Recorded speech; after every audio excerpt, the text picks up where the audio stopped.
சமயல் இது சர்வயோகினி அறுசுவை தருவாள் அவள் அன்னபூரணி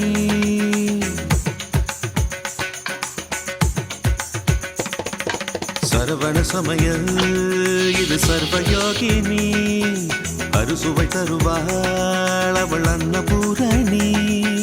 ஒவ்வொரு கையிலும் ருசிகள் மாறும் ஒவ்வொரு ருசியிலும் பசியும் மாறும் சமையல் 6 வகை கலை அல்லவா தீர தீரன மனிதவ மகரித சரவண சமய